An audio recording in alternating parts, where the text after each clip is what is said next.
Everybody, and welcome back to the second episode of Monsters of Our Dimension. I am your host, Kelly Gomez. And I'm Alan Moran. New episodes will be available every Monday on Spotify, Apple Podcasts, and YouTube, where you can subscribe and follow. You can also follow us on Instagram and TikTok at Monsters of Our Dimension. Now, just as a reminder, this podcast is all about the monsters that exist in true crime cases, but also the monsters and legends and everything just supernatural. But you will notice that each week we will switch off. And since last week we covered a true crime case, this week we will be diving into the supernatural. Now, I don't think we mentioned this last week, but I do want to point out that Alan does not know anything about these cases or stories. He is listening for the first time, just like you, the listeners. Yeah, these are my genuine responses to these cases. It keeps the podcast refreshing, and it keeps me surprised, just like the audience. Exactly. Now, before I start, I want to ask you, do you believe in the supernatural? I do. But I haven't had enough experiences, I guess, like enough scary experiences to tell any stories, but I definitely do believe that there's enough evidence out there to state that the supernatural does exist. So basically, not like you've never experienced anything supernatural then, but you still believe in it. I mean, I've heard the occasional noises, and like where?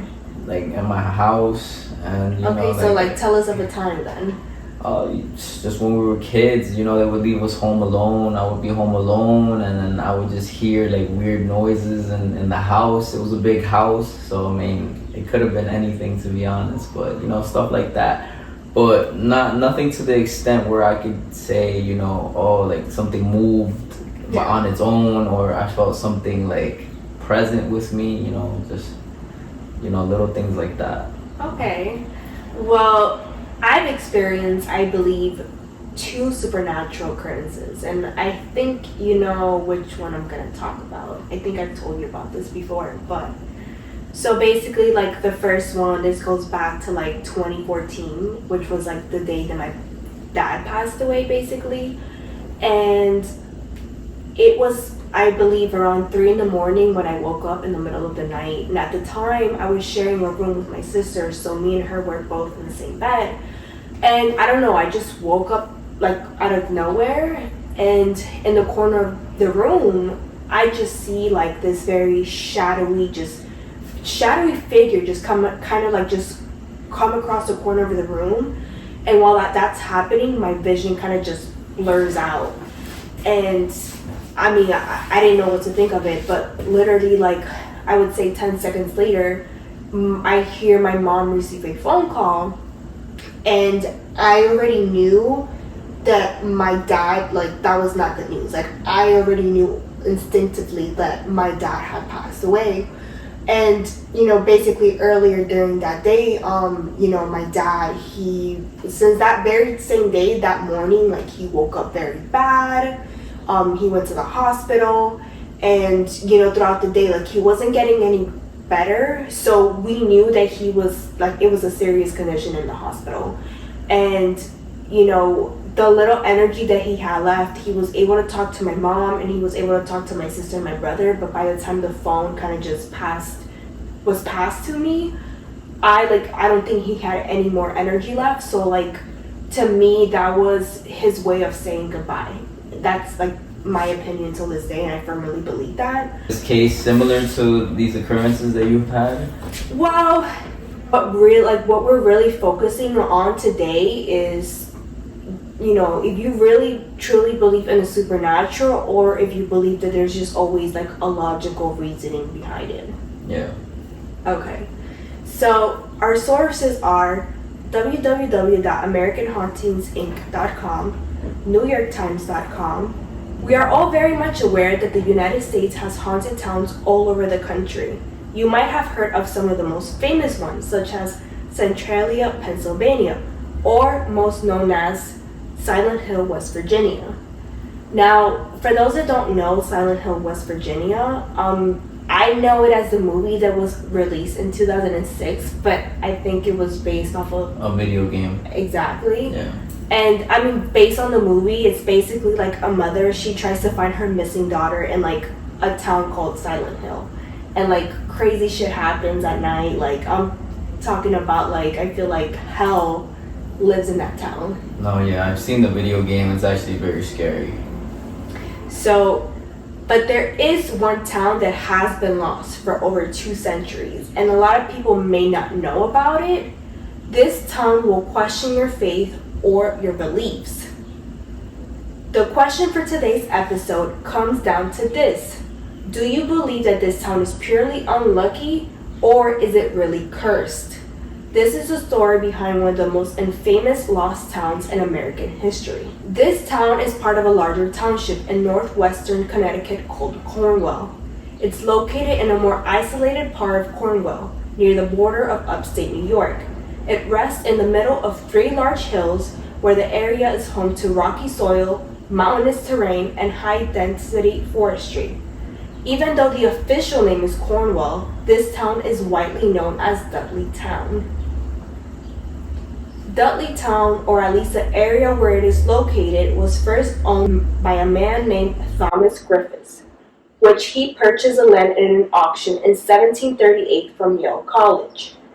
Thomas ended up owning half the land by 1741, and a few years later with the arrival of Gideon Dudley in 1747.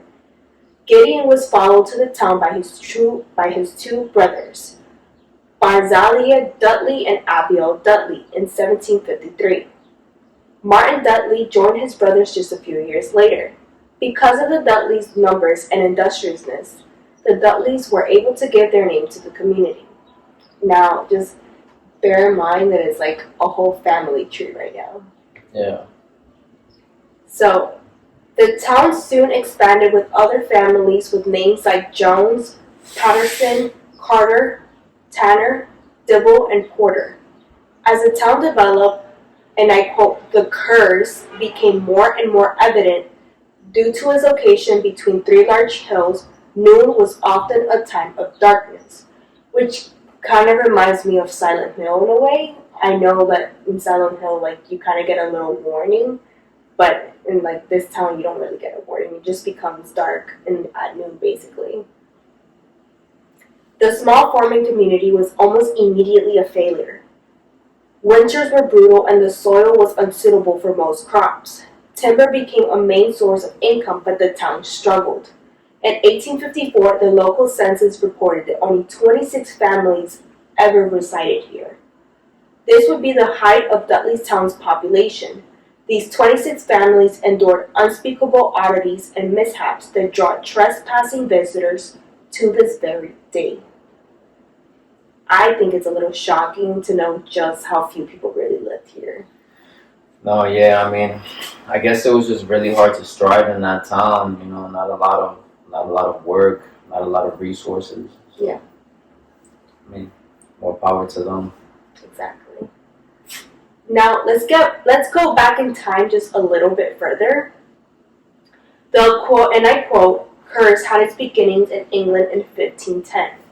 At that time, Edmund Dudley was beheaded for being involved in a plot to overthrow King Henry VIII. Later on, Edmund's son, John Dudley, the Duke of Northumberland, plotted to overthrow Edward VI and attempted to control the British throne by arranging for his son, Guilford, to marry Lady Jane Grey, next in line for the crown. After the king's death, Lady Jane became the queen for a short time before the plan failed, ending with the execution of Lady Jane and the 2 Dudleys. Wow. Exactly. So the family clearly was up to no good. And it's a lot of bad blood as well. Mm-hmm. You can see why the place is cursed. Exactly. So, supposedly, a curse was placed on the family at this time, which stated that all the Dudley descendants would be surrounded by horror and death. Proponents of the curse claimed that the Dudleys then began to experience a rather disquieting run of bad luck. Another of John Dudley's son returned from France And being a military officer, he brought home a plague that spread to his officers and troops. The sickness wiped out massive numbers of British soldiers and eventually spread throughout the country, killing thousands. I feel like that kind of reminds me of the Black Plague a little bit, even though we know it's not the Black Plague. But yeah. Wow. Another of Guildford's brother, the Earl of Leicester, said to be a favorite of Elizabeth I, later left England for unexplained reasons. His descendant, William Dudley, was the first to come to Connecticut, settling in Guildford.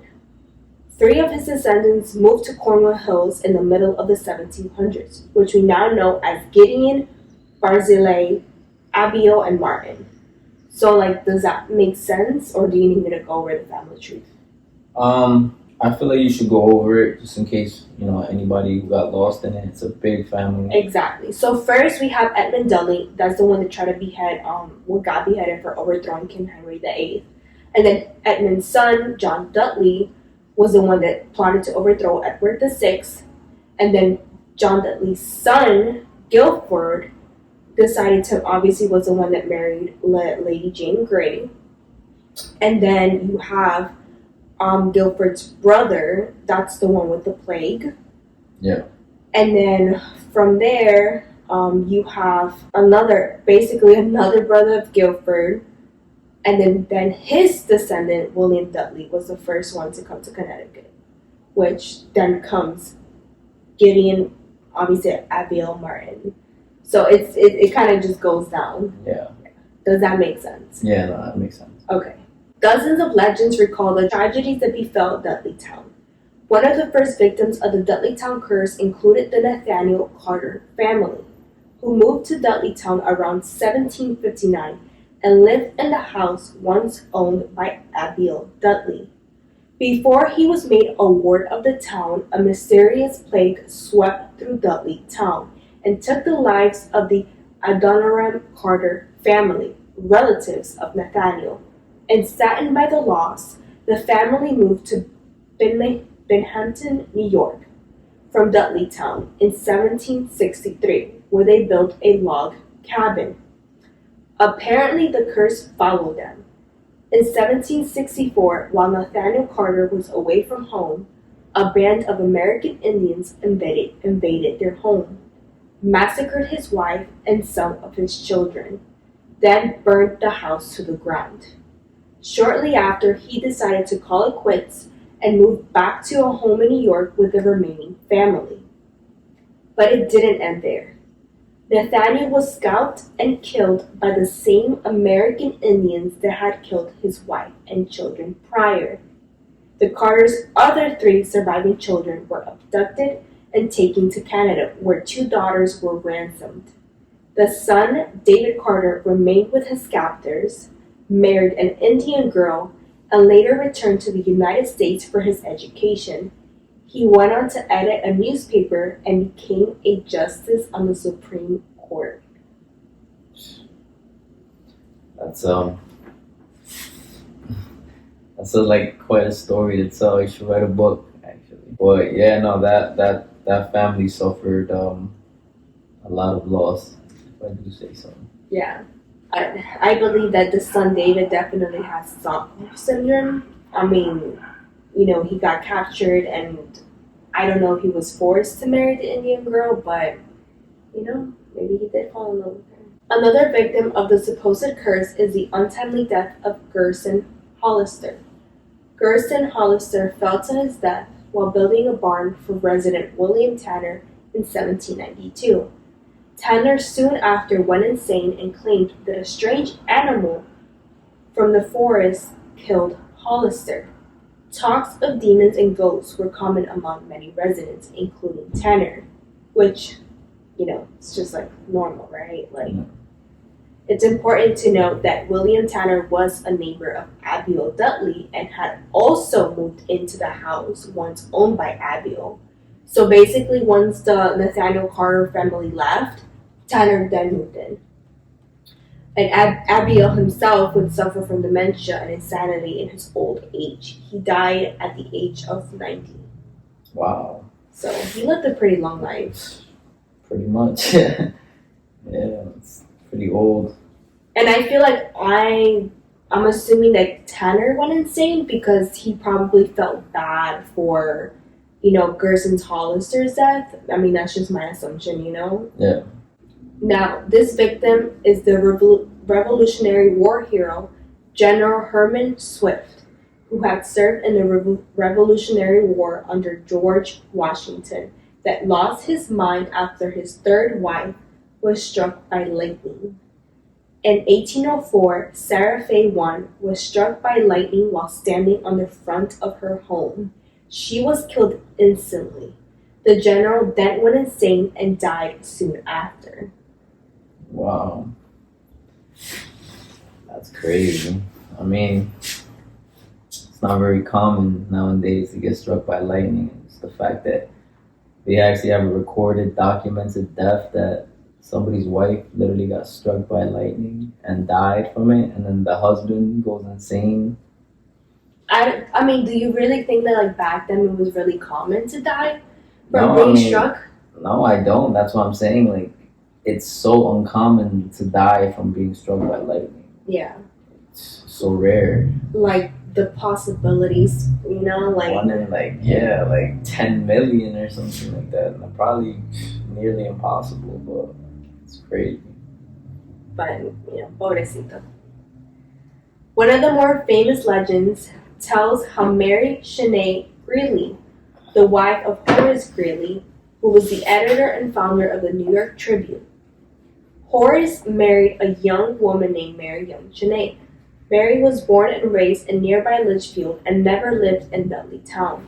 She left the area as early as 1833 and went to live in a vegetarian boarding house that was owned by Dr. Graham, and became involved in the popular wellness movement of the time. While there, she met and later married Horace Greeley. Mary hanged herself a week before her husband lost his bid for the presidency in 1872. Horace lost his bid to Ulysses S. Grant while dealing with the death of his wife. So clearly the curse is to blame for both losses. So it's kind of like it's I feel like it just sucks plainly because your wife dies a week before you find out if you became president, and then you found out that you lost at the same time. So like double whammy. Double whammy basically. As the town entered the 20th century, the curse did not relent. One of the more unusual cases is that of John Patrick Brophy. This event occurred in 1901, at a time when the population of Dudleytown had dwindled away to almost nothing due to the poor soil and economy. One of the few residents of the town was a man named John Patrick Brophy. Tragedy visits swiftly and in several blows. First, his wife died of consumption, which it really wasn't uncommon in those days, and she had been suffering for many years. So that has nothing to do with like this curse. Yeah. But this did not lessen his grief, however, because he was soon further stricken when his two children vanished into the forest just a short time after the funeral. And while their disappearance, you could say, was voluntary, there is nothing to really indicate that it was voluntary. So like there's literally no explanation as to why his children just vanished, and they were never found. Shortly after, John himself burned the house to the ground in an unexplained fire, and not long after, he himself vanished into the forest, where he was never seen again. I guess in those times it was like very like easy to disappear. Yeah. Lack of technology, and it wasn't as populated as it is now, I guess. It's just a lot of crazy things going on back in the day. And this town is literally surrounded by like hills and like just forests like everywhere. So like You can literally just vanish in like a matter of like minutes. I mean, you don't think he committed suicide? I mean, like, he burned his own house down and then he just went into the woods. I would think that he just, that was his breaking point, like. Yeah, I was thinking the same thing because I understand him. I mean, he lost his wife and his children in this process. So I completely see his grief and why he decided to just kind of like, okay, I'm done with everything. Like, pretty much, yeah. So, but as for his children, I tried to find anywhere online, but I couldn't really find any sources. Like, no one can just, like, they have no explanation as to what happened to them. Yeah. So, now, the final residents of the town, and possibly one of the last victims of this curse, was the Clark family. Around 1900, Dr. William Clark came to Dudleytown and fell in love with the forest and the quiet country life. Clark had been born in 1877 and grew up on a farm in Tenafly, New Jersey. He's like New Jersey from you too. Shout out to New Jersey. Exactly. He later became a professor of surgery and taught at Columbia College of Physicians and Surgeons, as well as earning a reputation as a leading cancer specialist in New York. He purchased 1,000 acres and began construction of a summer and vacation home. Yeah, I know, he had money. 1,000 acres? 1,000 acres, like... I'll be happy with just a couple these days. Oh my god. I mean, do you think land was cheaper back then? Yes and no. Definitely cheaper, but it was like, there wasn't really a lot of money back then. If you were rich, it was really like, you had money. It's not as much. Like, probably like having like maybe $50,000, yeah, $100,000 back then was like being a millionaire. No, that's true. Now it's like, like it ain't nothing. Now it's nothing. Now you need millions and billions. So I feel like back in the day, if you were rich, you were very fortunate. Obviously, like even now, if you're rich, you're fortunate. But back then, it seemed like a little bit more achievable to be rich. No, I agree. But you definitely needed to be like very well educated. No, and he was, because he literally was like the leading cancer specialist in like the state of New York. So like, right. So he had a title. He had money. But over the next number of years, he and his wife Harriet Bank Clark visited the house on the weekends and during the summer until it was completed. After that, it became mostly a holiday house for short trips in the summer and for Thanksgiving. Together, they maintained an idyllic second life near Dudleytown until 1918. According to David E. Phillips, a folklorist and author of Legendary Connecticut, Dr. Clark and his wife lived peacefully in Dudleytown until one summer when he was called to New York on business. It was 1918. They were on holiday when Clark had to leave for New York for business. Clark returned 36 hours later. His wife was nowhere to be found.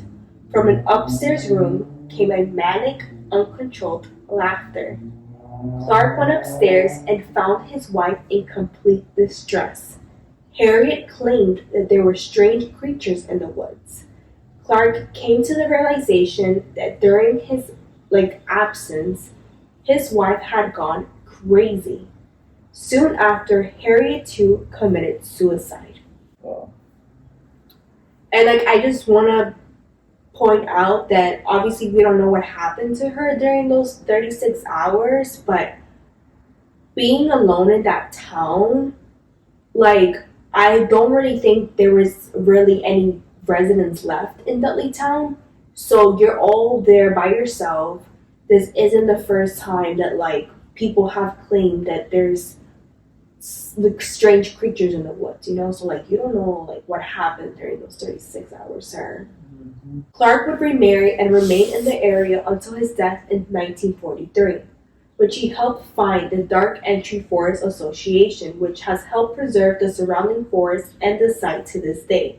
So basically, much of Dudleytown and the land has been acquired by this association.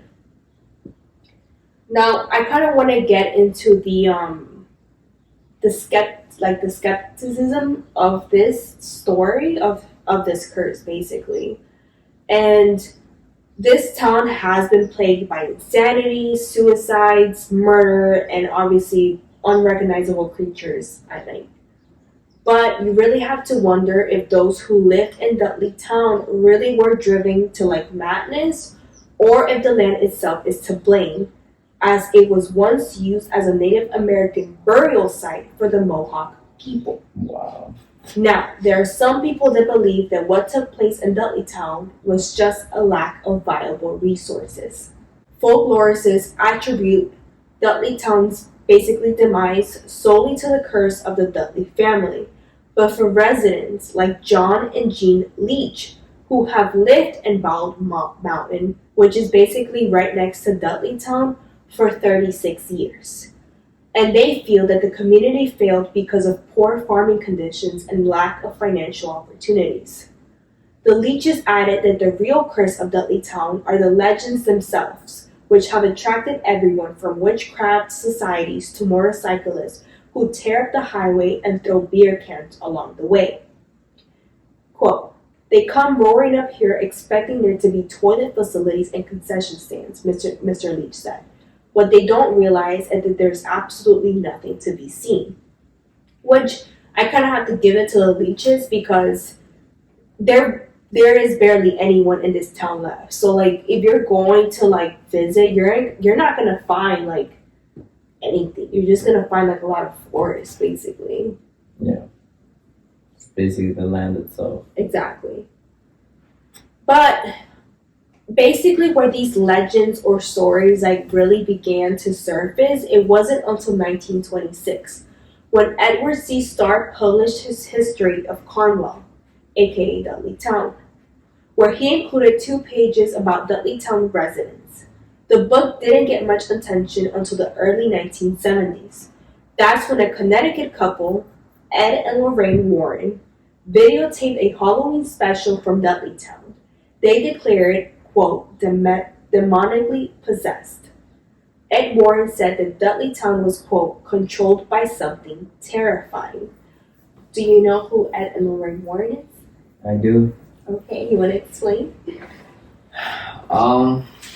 I don't know. I feel like you should. You would give them a way better intro than I would. So basically, for those that don't know the Warrens, they are self-styled demonologists, and they have famously investigated like the Amityville haunting. Very famous. And the doll. Exactly. What was her name? The doll? Annabelle.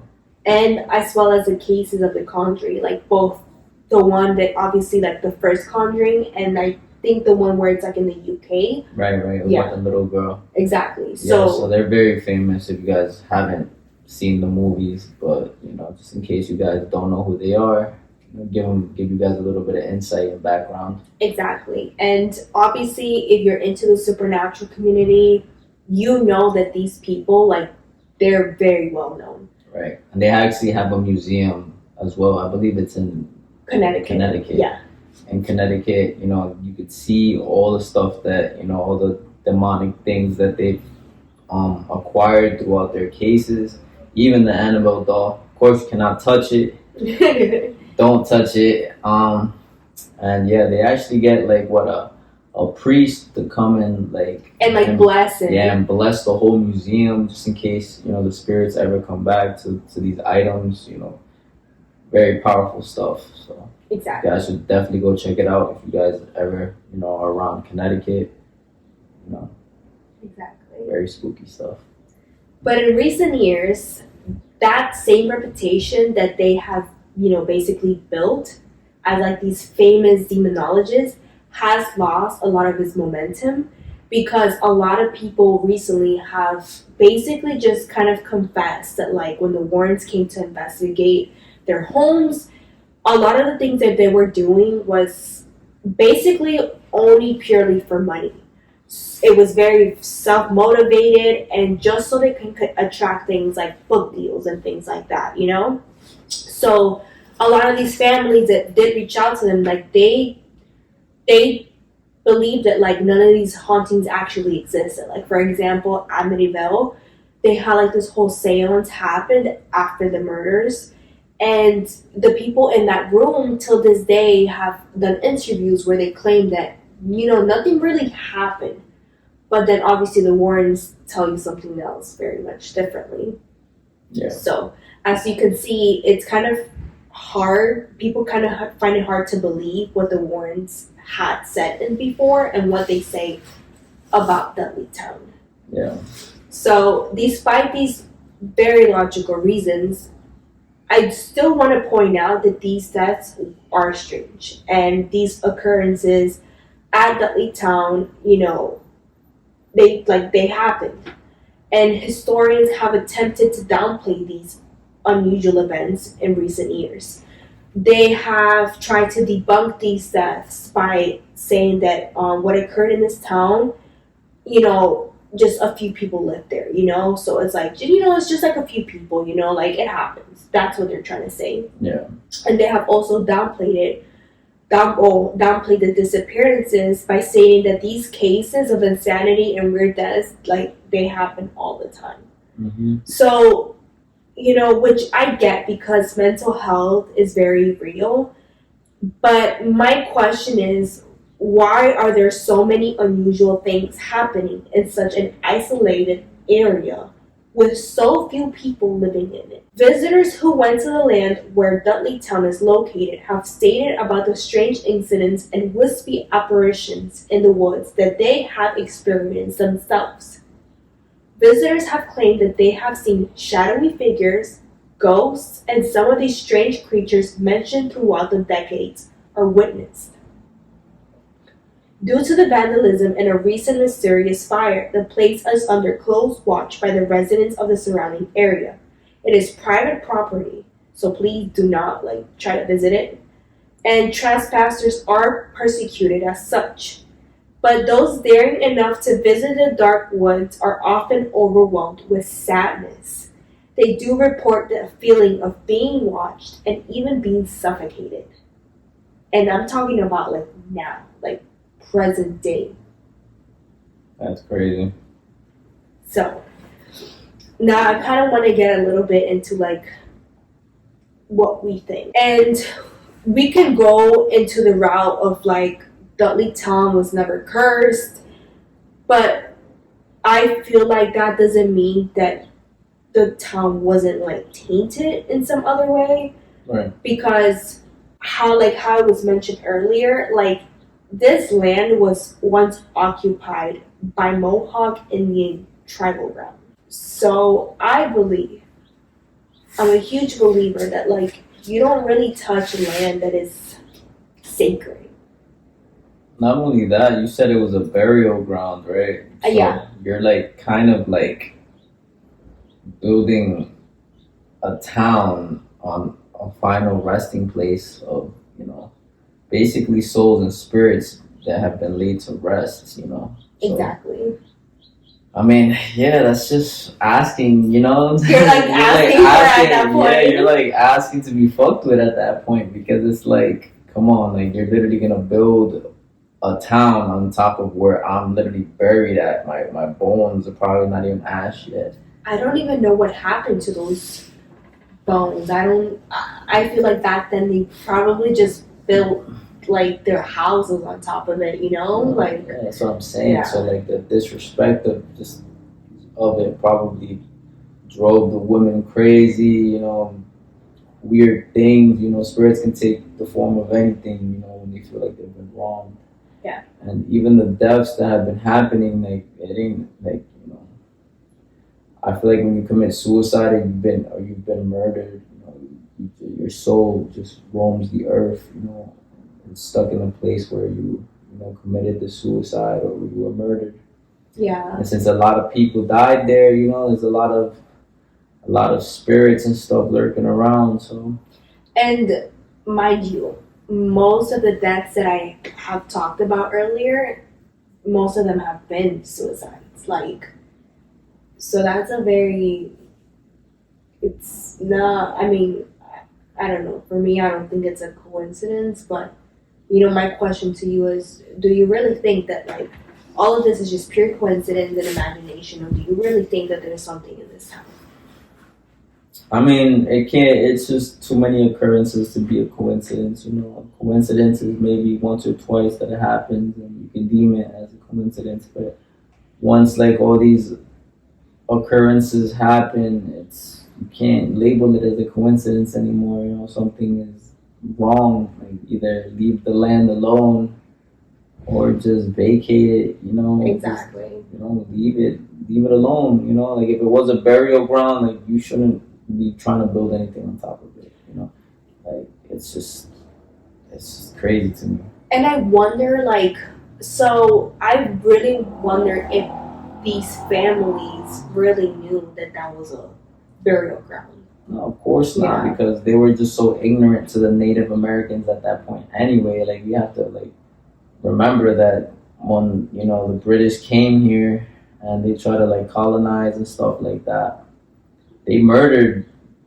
that they murdered so many Indians. It was like genocide at that point. Yeah. It's like it's like what the Spaniards did like in Africa. You know what I'm saying? Like just threw them on a ship, and murdered nearly all of them. Same thing they did to right here in the United States. They came, they spread disease amongst the Native Americans. They segregated them, took their land, went to war with them, killed them, raped the woman, killed the kids.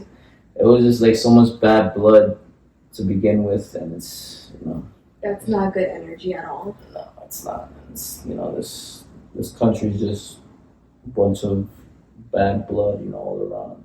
Yeah, and I feel like that kind of ties back with like the Nathaniel Carter family, like how I stated, like his entire family and even himself, like they got murdered by the American Indians. But I feel like it's a little controversial in the sense where like I mean you kind of see both sides. Okay, no one should be killed. I mean that's obviously not a good thing. That's horrible.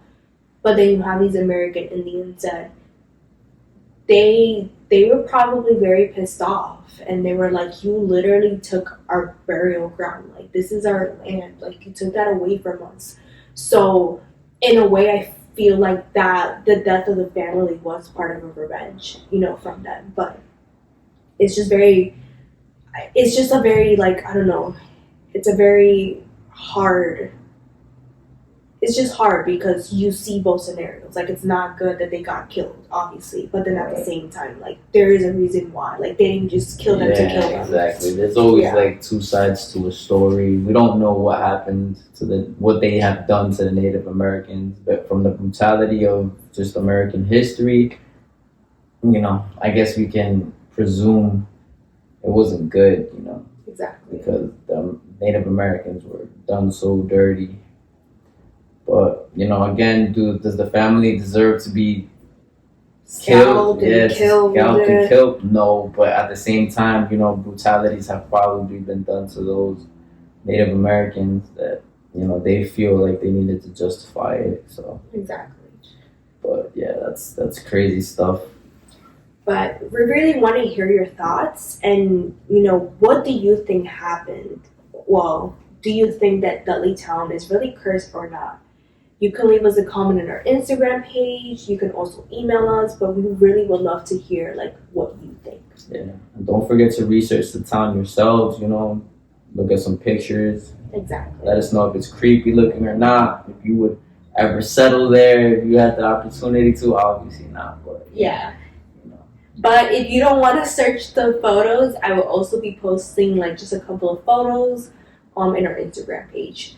So thank you for listening, and please don't forget to leave us a 5-star review. Also, stay tuned for our next episode. We're going to be talking about a very famous serial killer. And yeah, definitely check that one out. Thank you guys. See you next week.